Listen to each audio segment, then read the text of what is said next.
All right, in an earlier segment somewhere we were talking about these epoxy sticks, but I wanted to do a separate segment on them. And the reason I did is these things work so well. Now, again, they come in a tube, and you just, all I did was just take a razor blade and cut a little slice off. And you knead it up real good.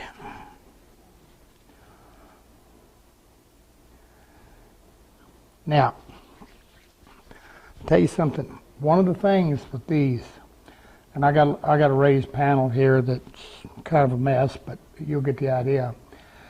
The thing with these is that they make a really tough repair. That's a big deal. Because you get into something, now I'm gonna tell you what, if you're a wood carver, this stuff save you bacon. You start getting chip out, tear out, something like that.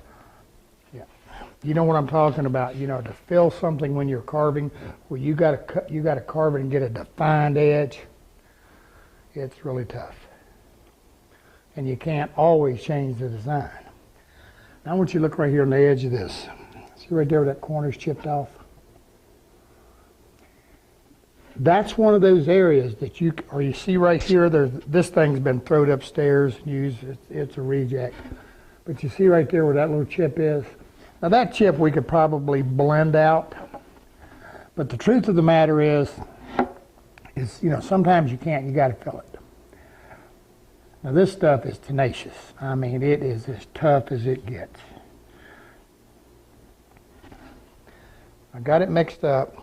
Now here's, again, I want to emphasize this. Don't just put it on there, you know, just, what you want to do is wipe a coat really hard, forcing it onto the wood really tight. Then come back and build your fill. In other words, what I'm telling you, don't just come in here and go, that's not what you want. You want to wipe that in really tight to the surface, then do your fill.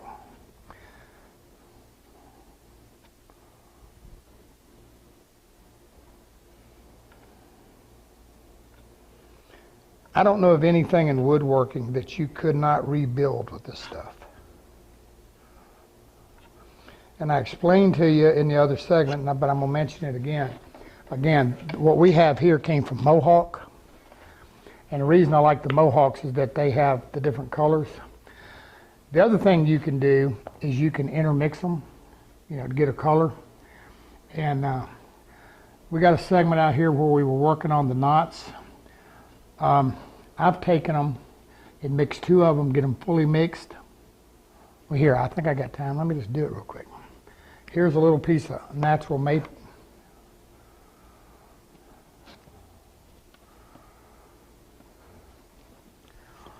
I've taken like a little maple, mix it up,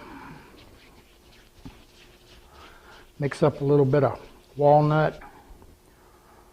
Get them completely mixed, then take the two colors and kind of halfway mix them.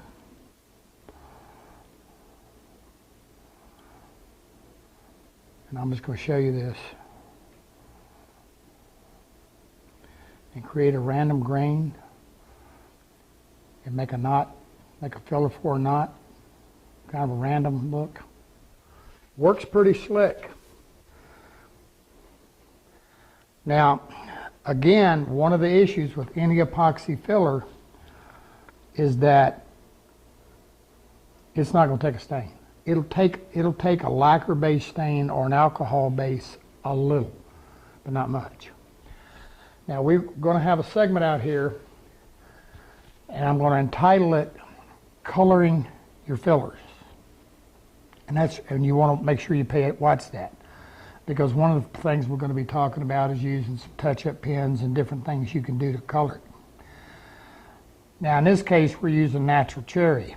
Now the problem you got with a natural cherry, unlike most woods, actually any redwood, whether it's a mahogany, cherry, basically any of your redwoods, even redwood, beech, they're going to darken as they age. So when you're filling something, you definitely want to think about that.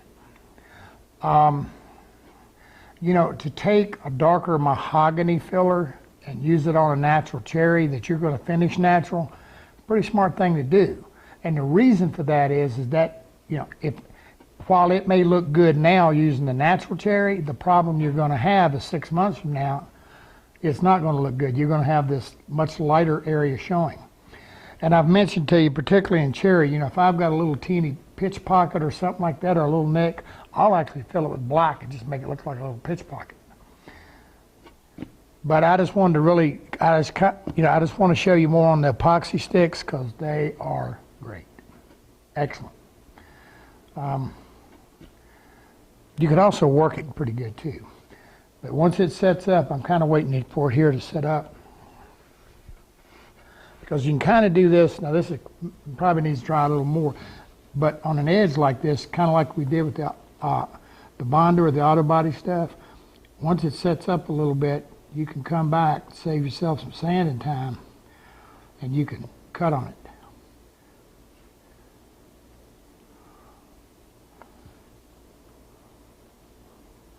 But this is one of the few products that will rebuild an edge and do it. Oops, I didn't quite get that full, so this is still a little sticky, so I'm going to put it right back. That you can rebuild a corner or an edge and know that you've got something that's going to stay there. Works nice, epoxy sticks. And I'm brain dead. Did I mention that you can take them, tan them with Transtent? I did? You have now. I have now. Well, I mentioned it somewhere else and I didn't remember. Guys, we've been a fixing and a filling and a finishing and just cutting a shine, just carrying on here. Epoxy sticks. You'll like them.